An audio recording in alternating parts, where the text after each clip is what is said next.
कधी सुरुवात करण्याची योग्य वेळ काल होती, आज उशीर झालाय, उद्या येत नाही, कधी करायचं बघा. त्यामुळं हे अग्निहोत्र अशा पद्धतीनं आपल्याला करायला हवं. सूर्यतत्व, चंद्रतत्व, तारकातत्व, अग्नितत्व आणि विद्युत तत्व हे जे पाच अग्नितत्व आहेत जगामध्ये, या पाचही अग्नितत्वाला जो ऊर्जा प्रदान करतो त्या ब्रह्मतत्वापर्यंत जायचं असेल तर अग्निहोत्र जरूर करा. कोळशाला वाटायला लागतं की आपण जो आहोत ना तो आपण अग्नितत्व आहोत. नाही, कोळशाच्या सहवासात अग्नी आला तर कोळसा प्रज्वलित होतो. अगदी तसंच आहे. आपण हिरेच आहोत, डायमंड आहोत, आपण कोळसा नाही आहोत. आपण हिरेच आहोत. पण या कोळशाला प्रज्वलित होण्यासाठी अग्नितत्वाची गरज आहे. म्हणून जे सांगितलं त्याला फाटे फोडायचं नाही असं मुंडक उपनिषदामध्ये अंगिरस महाराज म्हणतात. कुणाला म्हणतात? शौनकाला म्हणतात. आणि त्यांचं म्हणणं मी फक्त हमाल तुमच्यापर्यंत पोचवण्याचं काम करतो आहे. म्हणजे त्यामुळं आपण जर द्वैताला गवसणी घालत असाल तर परमात्म्याला मात्र आपण दूर करत आहात. आणि त्या अद्वैताला जर आपण स्वीकार करत असाल तर आपण परमात्म्याचाच स्वीकार करत आहात. त्यामुळं आपण सर्वांनी या परमात्मतत्वाचा स्वीकार करूया. काय होतं, हा जो खालचा झाडाच्या खालच्या तिथं बसलेला जो पक्षी आहे ना, त्याचं झालंय असं की त्याला जमीन पण दिसत नाही आहे, आकाश पण दिसत नाही आहे. त्याला आजूबाजूचे पानं दिसत आहेत, जसे आपल्याला गल्लीतले आजूबाजूचे घरं दिसतात, किंवा जवळचे पाहुणे दिसतात, किंवा आपल्याला नाव ठेवणारी काही लोक दिसतात, किंवा आपल्याला ज्याला नाव ठेवायचं आहे ती लोक दिसतात. अशा पद्धतीनं आपल्या त्या पक्षाला जेवढं दिसतं तेवढंच दिसतं. पायाखालचं बघणे असं म्हणतात ना, तसं. तर त्याही पक्षाला तेवढंच दिसतंय. आणि ज्याला आकाश दिसत नाही आहे ना, माफी मागून बोलतो, ज्याला आकाश दिसत नाही आहे ना ते सतत घाणीत असतात. बघा ना, काही खूप चांगलं उदाहरण नाही आहे, पण डुकराला आकाश दिसत नाही आहे, नेहमी घाणीत असतं. ज्याचा विस्तार विचाराचा होत नाही त्याला कुजकटपणापेक्षा वेगळं काहीच दिसत नाही. आणि ज्याच्या विचारामध्ये कुजकटपणा आहे त्याला विस्तार असलेलं परब्रह्म तत्व दिसत नाही. एवढाच त्याचा अर्थ आहे. बघा ना, परमात्म्यानी या सुवराच्या ह्याच्यामध्ये जन्म घेऊन सुद्धा आम्ही त्याचे वंशज आहोत एवढी योग्यता असून सुद्धा त्यांना आकाश दिसत नसेल तर आपण मात्र खुशाल सांगत असतो आम्ही परमात्म्याचे वंशज आहोत म्हणून. कसं दिसणार आहे? भज संसारम भज संसारम भज संसारम असं आपलं चालू आहे. आणि तो जो वरती पक्षी बसलाय ना, भज गोविंदम भज गोविंदम भज गोविंदम असं चालू आहे. जो खालती पक्षी आहे ना त्याला कमी दिसतंय असं आत्ता मी तुम्हाला बोलून गेलो. त्याला काय म्हणतात मी विसरून गेलो. खरं तर रात्रीच्या अंधारात तो सोनकिडाच वाटतं, तो चमकतो. पण सगळीकडे अंधार असेल ना तो सोनकिडासुद्धा असा प्रखर वाटतो, म्हणजे तेजस्वी वाटतो, छान वाटतं बघा. पण त्या सोनकिड्याच्या बाजूला जर मेणबत्ती उभी केली तर सोनकिड्याचा प्रभाव कमी वाटतो, मेणबत्तीचा प्रकाश जास्त वाटतो. या खालच्या पक्षाला एवढंच दिसतंय, त्याचं सोनकिड्याच्या प्रकाशात सुद्धा भागतंय. आणि मेणबत्तीचा प्रकाश हा त्याच्या जीवनातला सर्वश्रेष्ठ अनुभव आहे. वरचा पक्षी आहे ना त्याला हे माहिती आहे की जर मेणबत्तीच्या बाजूला एखादी मशाल उभी केली तर मेणबत्तीचा प्रकाश अतिशय लुप्त होईल, मशालीचा प्रकाश मोठा वाटेल. मशालीच्या बाजूला जर एखादं हवनकुंड उभं केलं तर मशालीचा प्रकाश क्षुल्लक वाटेल, हवनकुंडाचा प्रकाश मोठा वाटेल. या हवनकुंडाच्या बाजूला जर सूर्यनारायण उगवले तर हवन कुंडाचा प्रकाश अतिशय छोटा वाटेल आणि भगवान सूर्याचा प्रकाश मोठा वाटेल. हे वरच्या पक्षाबद्दल चाललंय बरं का, जरा ध्यान देऊन ऐका. आणि हवन कुंडाच्या बाजूला सूर्य उगवला आणि या सूर्य ज्योतीपेक्षा सर्वश्रेष्ठ कोण आहे माहिती आहे? आपल्या नेत्र ज्योती. खरं वाटत नाही, ऐका. तुम्हाला सर्व माहिती आहे. आपण नारद पुराणामध्ये पण आणि भागवतात पण याच्याबद्दल चिंतन करून आलोय. रामरायाच्या वंशातला सगर राजा, त्याला 60,000 पुत्र. सगर राजा सर्वश्रेष्ठ चांगला, 60,000 पुत्र अतिशय वाईट. त्याने अश्वमेध यज्ञ करायचं ठरवलं. मी कथा सांगत बसणार नाही, ही कथा माझ्यापेक्षाही जास्त चांगली तुम्हाला माहिती आहे. मला नेत्रज्योतीची ताकद सांगायची आहे, बस माझा मुद्दा एवढाच. आणि हे 60,000 पुत्र त्या अश्वमेध घोड्याला घेऊन निघाले. कुणीतरी चुकून हा घोडा मुद्दाम कपिल ऋषीच्या आश्रमात बांधला. कपिल मुनी अतिशय ध्यानस्थ अवस्थेत बसले, त्यांना माहिती पण नाही. हे सगर पुत्र आले, 60,000 पुत्र, एकटे कपिल मुनी. कपिल मुनीला त्यांनी उठवलं, समाधीभंग केली. करू नये म्हणून. लहान लेकरूसुद्धा झोपेत असेल तर ती सुद्धा त्याची समाधी अवस्था आहे. त्या समाधी अवस्थेत त्याची सर्वांगीण वाढ होत असते. त्या अवस्थेत त्याला झोपेतून उठवणं हे त्या स्वभावाला चिडचिडे बनवणं असा भाग आहे. तुमच्या कुणाच्या स्वभावात चिडचिडेपणा असेल तर आईला आज फोन करून विचारा, का गं मला लहानपणी सारखं उठवायचीस का झोपेत असताना, असं विचारा. असो तर त्या समाधी अवस्थेतून त्याला उठवलं गेलं आणि अतिशय अपशब्द अभद्र बोललं गेलं.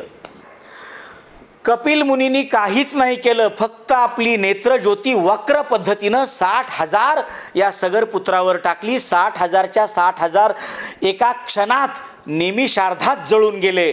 एवढं तर भगवान सूर्यदेव सुद्धा करत नाहीत. मला सांगायचा मुद्दा संपला. नेत्रज्योतीची ताकद ही सूर्यज्योतीपेक्षा जास्त आहे, एवढंच मला सांगायचं आहे. मनज्योतीची ताकद ही नेत्रज्योतीपेक्षा सर्वश्रेष्ठ आहे. मनाचे प्रकार त्या विषयावर मी जास्त चिंतन करणार नाही, वेळेच्या मर्यादा मलाही पाळायच्या आहेत, अजून बरंच पुढं जायचं आहे. या मनज्योतीपेक्षा सुद्धा ब्रह्मतत्व सर्वश्रेष्ठ आहे आणि या ब्रह्मतत्वाचं सर्वश्रेष्ठ त्या वरच्या बसलेल्या पक्षाला कळालेलं आहे, खालच्या बसलेल्या पक्षाला कळालेलं नाही. मला एवढंच सांगायचं आहे. काय होतं माहिती आहे, या नेत्रज्योतीचं सर्वश्रेष्ठत्व किंवा या चैतन्याचं सर्वश्रेष्ठत्व सांगणं शक्य आहे हो, पण कुणाला सांगावं? जसं धृतराष्ट्राने विचारलं की माझे पुत्र पांडूचे पुत्र काय करतायत, तेव्हा संजय म्हणतो बघा की हे दोघेही तिथे आहेत आणि साक्षात परमात्मा तिथे आहेत. परमात्मा कसे दिसत आहेत? 1000 सूर्य प्रगटल्यावर जशी प्रभा निर्माण होते तसे परमात्मा दिसत आहेत. आता मला सांगा, जन्मता आंधळ्या असलेल्या या धृतराष्ट्राला एक सूर्य कसा प्रगटतो हे पण माहीत नाही, दिवा कसा प्रज्वलित होतो इथंपासून अवघड आहे, त्याला 1000 सूर्य प्रकाशित झाल्यानंतर कशी प्रभा निर्माण होईल हे संजयानी सांगणं जसं आहे तसंच जे लक्ष देऊन ऐकत नाहीत त्यांना शौनकांचं आणि अंगिरसाचं बोलण्याचा संवाद सांगण्यासारखा आहे असं मी सांगत नाही, अंगिरस सांगतायत. हे खालचा जो पक्षी आहे ना त्याला असं वाटतं की मी आता पक्षी आहे, पुण्य करेन, भरपूर कर्म करेन आणि मनुष्य लोकात जाईन, मग नंतर गंधर्व लोकात जाईन, नंतर स्वर्ग लोकात जाईन. पण वरच्या पक्षाला माहिती आहे हे सर्व कुठंपर्यंत आहे. साधं उदाहरण देतो. तुमच्याकडे 10 लाख रुपये आहेत आणि जगातल्या सर्वश्रेष्ठ अशा मोठ्या रिसॉर्टमध्ये गेलात. 10 लाखात काही होत नाही, पण आपल्याला 10 लाख मोठी रक्कम वाटते म्हणून आपण पुरवून वापरूया. या मोठ्या रिसॉर्टमध्ये तुम्हाला दररोजचा खर्च 1 लाख रुपयांनी पाहिजे तसं जगायला आहे. दररोजचे 1 लाख तुम्ही आदल्या दिवशी दिलात, हा रिसॉर्टवाला तुमच्यावर खुश, 10 लाख संपले. आता काय, पुढच्या दिवशी द्यायला पैसे नसतील तर तो रिसॉर्टवाला तुम्हाला हाकलून देईल. तुम्ही जर विनंती केलीत की अहो माझे पैसे येणार आहेत, मला अजून 2 दिवसाची मुदत द्या ना, तो म्हणेल पैसेवाला तर दिसतोय, अजून 2 दिवसाची मुदत देऊन बघूया. 2च दिवस पुढचे जगताना त्याला काय वाटेल सांगा.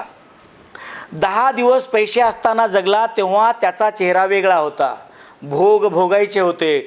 पण 2 दिवसात त्याच्या लक्षात येत होतं की माझ्याकडं पैसा नाही, कुठून येणार नाही. भोगातली आसक्तीच संपून गेली. आता ते 2 लाख रुपये न दिल्यामुळं तो काय करेल माहिती आहे, पुढचे 2 वर्ष त्याला धुणे भांडे करायला ठेवेल तिथे. तसं पुण्य कमवाल, स्वर्ग लोकात जाल, गंधर्व लोकात जाल, तिथे जगाल, पुण्य संपलं हाकलून देतील. विनंती कराल राहू द्या नाव अजून 2 दिवस मला, तर काय करतील, ठेवून घेतील कदाचित. मला माहीत नाही वरचं कसं असतं ते, मी तिकडं गेलो नाही अजून, इकडंच आहे तुमच्यासोबत, त्यामुळं मला माहीत नाही तिकडचं. पण समजा 2 दिवस ठेवून घेतले, पुण्य अजून संपलं तर काय करतील, बैल म्हणून पाठवतील. कुठं पाठवतील, पृथ्वीवर पाठवतील. सकाळी एकदा चारा मिळाला, टिफिन घेतला, माफ करा टिफिन नाही, डबा घेतला, नाही डबा पण नाही. जे मातावर्ग ऐकतायत त्यांनी आपल्या नवऱ्याकडं नका बघू ना असं, मी बैलाबद्दलच बोलतोय खरं शपथ. म्हणजे सकाळी एकदा चारा मिळाला की 12 तास काम करून आल्यावर संध्याकाळी त्या बैलाला चारा मिळतो आणि मग हा बैल राबून राबून तिथं जे भोग भोगले त्याचं पुण्य जमा करतो. अशा पद्धतीनं हे सगळं चालणार आहे. हे वरच्या पक्षाला चांगलं कळालेलं आहे. खालच्या पक्षाला काय कळालेलं आहे माहिती आहे, मी माझ्या सामर्थ्यानं हे सगळं करेन. वरच्या पक्षाला हे कळालेलं आहे. गजेंद्र मोक्षाची कथा मी भागवतात ऐकली आहे बाबा रे. गजेंद्राला असं वाटत होतं 1000 हत्तीचा कळप माझा, 1000मध्ये सर्वात दिमागधार मी, 1000मध्ये सर्वात सामर्थ्यशाली मी, आणि मला काय होतं. पण जेव्हा मगरीनं पकडलं रे पकडलं, त्या हत्तीच्या मनात होतं गजेंद्राच्या की असा फेकून देईन आणि मग कळपात जाईन आणि सगळ्या माझ्या हत्तीनीला सांगेन मगरीनं पकडलं होतं. तिला वाटलं पाण्यात माझं सामर्थ्य जास्त असतं, पण मी कोण आहे तिला माहीत नाही. असा झिडकारून दिलो, मगर अशी लांब जाऊन पडली उतानी अशी, आणि अशी कशी ती गोळामोळा झाली आणि मरून पडली असेल कदाचित. एवढं माझं सामर्थ्य. हत्तीनी म्हणतील मग अहो खरंच ना, मला खात्री होती तुमच्या सामर्थ्याची, म्हणूनच मी तुमच्या मदतीला आले नाही, मला माहिती होतं, जमलं नाही. या गजेंद्राला वाटलं हे सगळे आपल्याला मदतीला येतील. अहो सगळ्यांनी एक एक लाथ जरी मारली ना या मगरीला तरी सुद्धा ही मगर मरून जाईल आणि मला वाचवतील. कोणी नाही आलं. मला सांगा ना, आपल्यामध्ये आपण काय 1000 हत्तीच्या कळपाचे, 1000 माणसाच्या कळपाचे प्रमुख आहोत का? आपण सगळ्यात हँडसम आहोत का? सगळ्यात ताकदवान आहोत का? आपल्याला अनेक हत्तीनी, माफ करा, अनेक त्याला होत्या हो, कोणीच नाही हो, कोणीच येणार नाही आपल्याला मदतीला, अशी अवस्था आपली आहे. वरच्या पक्षाला माहिती आहे परमात्म्याशिवाय बोलवण्यासारखं कुणीच नाही आहे. मग परमात्म्याला गजेंद्र बोलवतात आणि मग परमात्मा किती वेगानं येतात कथा मी सांगत नाही, कथा तुम्हाला जास्त माहिती आहे. पण ज्या गरुडावर बसून येतात त्या गरुडाचा वेग या जगामध्ये सर्वात जास्त असताना सुद्धा वरतूनच आपलं सुदर्शन चक्र फेकून या मगरीला मारून टाकतात आणि वरतून उडी मारतात. एवढे वेगानं परमात्मा येतात. फक्त आपलं बोलवणं तेवढ्या वेगानं असलं पाहिजे. हे वरच्या पक्षाला माहिती झालं आहे. खालच्या पक्षाला वाटतंय मी माझ्या स्वकर्तृत्वावर घर बांधलं, माझ्या स्वकर्तृत्वावर 2 व्हीलर घेतली, घरामध्ये फ्रीज घेतला. आमच्याकडं फ्रीज आहे, 2 व्हीलर आहे, 10-12 खुर्च्या आहेत बसायला चांगल्या. अहो आमच्याकडं काय नाही सांगता तुम्ही, स्वकर्तृत्वावर केलं हे सगळं. हा खालचा जो पक्षी आहे जन्मभर असंच म्हणतो, असंच म्हणता म्हणता मरतो. त्याला मात्र वरच्या पक्षाचं गुपित कळत नाही. गुपित कळण्यासाठी एकच आहे, सद्गुरू शिवाय कुणीही आपल्याला तरुणोपाय नाही. आणि सद्गुरू सारिखा असता पाठीराखा, मग इतरांची लेखा करायची काही गरज नाही. पण आपल्या पाठीशी हा वरचा सद्गुरू असला पाहिजे. एकदा जरा बघा तरी की आपण ज्या फांदीवर बसलो आहोत त्या फांदीवर हा वरती सद्गुरू तरी आहे का? आपण दीक्षा तरी घेतली आहे का? अहो आज ना उद्या आपली कृपा होईल असं तरी आपलं आहे का? नाही ना. मला सांगा, मी कर्म करेन आणि मोक्ष होईन, मी वेगळा कर्म वेगळं, द्वैत निर्माण झालं, मोक्ष कसा मिळेल? मी उपासना करेन आणि परमात्म्याला प्राप्त करून घेईन, मी वेगळा, उपासना वेगळी, द्वैत आहे, कसं? अहो हे साधनं आहेत, ब्रह्मतत्वाला साध्य करण्यासाठी, पुढे पुढे जाण्यासाठीचे आहेत. मी यापूर्वी बोलून गेलो आहे की पंढरपूरला जायचं आहे ना, ज्या बसनं जायचं आहे, साधन आहे. पंढरपूर आल्यावर बसमधून उतरायचं आणि पळत पळत जायचं आणि विठुरायाला भेटायचं, साधन सोडून द्यायचं. तसं हे उपासना, कर्मकांड हे सुद्धा एका मर्यादेपर्यंत बरोबर आहे. मर्यादेच्या पुढे जाऊन यालाही काही अर्थ नाही आहे, हेही आता कळालं पाहिजे. हा खालचा पक्षी वरचा पक्षी व्हायला वेळ लागत नाही आहे. 1000 वर्ष नाही लागणार, 4 जन्म 5 जन्म नाही लागणार, क्षणाचा विलंब आहे फक्त. शोधायचा आहे का परमात्मा? नाही शोधायचं आहे, तो आहेच. फक्त आहे हे कबूल करायचं आहे, त्याला जाणून घ्यायचं आहे. याच्यापेक्षा वेगळं काही करायचंच नाही आहे. आपल्याला फक्त कर्तृत्वावर एवढा विश्वास आहे की मी सगळं करेन. हे कसं आहे माहिती आहे? हा खालचा जो पक्षी आहे ना, त्याला काय वाटतं माहिती आहे? एक घट आहे, पाण्यानं भरलेला आहे, त्याच्यामध्ये सूर्यकिरण पडतं आहे, एका नव्या सूर्याचा जन्म झाला. आणखी एक घट आहे, त्याच्यामध्ये पण पाणी भरलेलं आहे, तिथं पण सूर्यबिंब पडलेलं आहे, आणखी एका नव्या सूर्याचा जन्म झाला. हा आनंदी आहे, उत्साही आहे, उड्या मारतोय, मजा करतोय. एक घट फुटला, दुःखी होतोय, सूर्य गेला म्हणून. दोन्ही पण झालेलं नाही आहे. वेदांतामध्ये खूप सुंदर विचार आहे घटाकाश आणि महाकाशाचा. एक रिकामा घट आहे, त्या घटाच्या आतमध्ये जे आकाश आहे ते घटाकाश आहे आणि जे बाहेर आहे ते महाकाश आहे. हजारो लाखो घट जरी आले तरी हजारो लाखो घटाकाश निर्माण होऊ शकतात. काही घट फुटले तरी महाकाशाला त्याचा काहीच फरक होत नाही. हे वरच्या पक्षाला कळालेलं आहे. खालचा पक्षी मात्र जीवनातल्या प्रत्येक सुखामध्ये सुख मानतो आहे, प्रत्येक दुःखामध्ये दुःख मानतो आहे. त्याला अजून हे कळत नाही आहे की मी कोण आहे, कुणाचा आहे, हे त्याला कळालं नाही. जसं खेडेगावात गेल्यावर म्हणतात ना, कुठून आलात, कुठं जायचं आहे, किती दिवस मुक्काम आहे, वापस कधी निघणार, हे सगळे प्रश्न वेगळ्या अर्थानं आपल्याला विचारून बघायला पाहिजे. हा खालचा जो पक्षी अतिशय कन्फ्यूज आहे. त्याला हेही सांगितलेलं खरं वाटतं, तेही सांगितलेलं खरं वाटतं. थोड्या वेळासाठी खरंही खरं वाटतं, दुसऱ्या वेळात खोटं पण लगेच खरं वाटायला लागतं. त्याला जर कुणी सांगितलं, बाबा रे एक बल्ब फुटला तरी विद्युतचा काही फरक पडत नाही, एक बल्ब लागला तरी विद्युतला काही फरक पडत नाही, जेवढ्या वॅटची आपली श्रद्धा असेल तेवढ्या वॅटचा प्रकाश येतो, बाकी काहीच नाही. बल्ब फुटला तरी विद्युत तशीच आहे, त्या तत्वाला धक्का लागत नाही. गाडी चालू केली, हॉर्स पॉवर तयार झाली, गाडी बंद केली, हॉर्स पॉवर बंद झाली. कुठे गेली हॉर्स पॉवर? कुठेही गेली नाही. कुठून आली होती हॉर्स पॉवर? कुठूनही आली नव्हती, ती इथेच स्थित होती. हे खालच्या पक्षाला कळत नाही आहे, वरच्या पक्षाला हे कळालेलं आहे. त्यामुळं वरच्या पक्षाची अवस्था कशी आहे माहिती आहे का?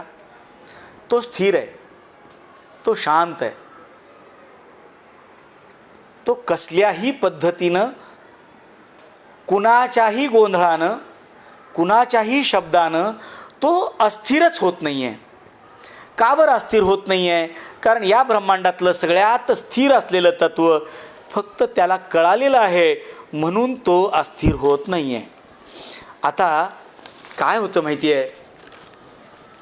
स्थिर काय, अस्थिर काय, हा लहान पक्षी आहे, त्यालाही कोणीतरी समजावून सांगितलं पाहिजे, त्याच्याही गळी कोणीतरी उतरवलं पाहिजे.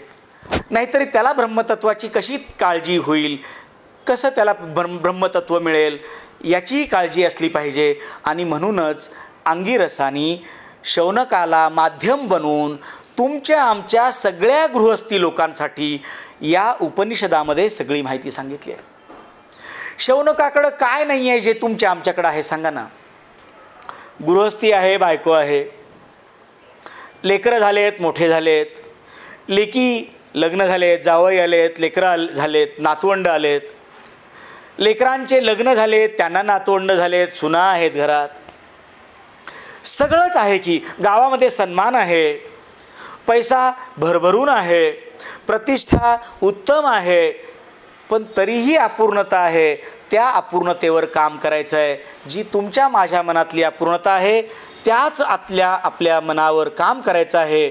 म्हणून जर समजा आपल्याला असं वाटलं की आपण या तत्वाला जायला पाहिजे तर काय करायचं बाबा? काही नाही, निराकार तत्वाचं ध्यान करायचं आणि आकाराचा मोह सोडून द्यायचा. आकाराचा मोह सोडून देण्यासाठी काय करायचं? जरा जसा सोनार हुशार होतो तसा आपण हुशार व्हायचं. बघा ना, जसं समुद्र एक तत्व आहे, त्याच्यावरच्या लाटा आणखी एक तत्व आहे, लाटा आदळल्यानंतर जे तुषार निर्माण होतात ते आणखी एक तत्व आहे, समुद्राची ओहोटी होते ते एक वेगळं तत्व आहे, समुद्राची भरती होते हे एक वेगळं तत्व आहे, सुनामी येते, अहो काही नाही आहे असं एक जलतत्व आहे, एवढंच कळायचं गरज आहे. सोनार आकारामध्ये पडत नाही, तो सोनं तुम्ही कोणत्याही आकारात आणून द्या, तो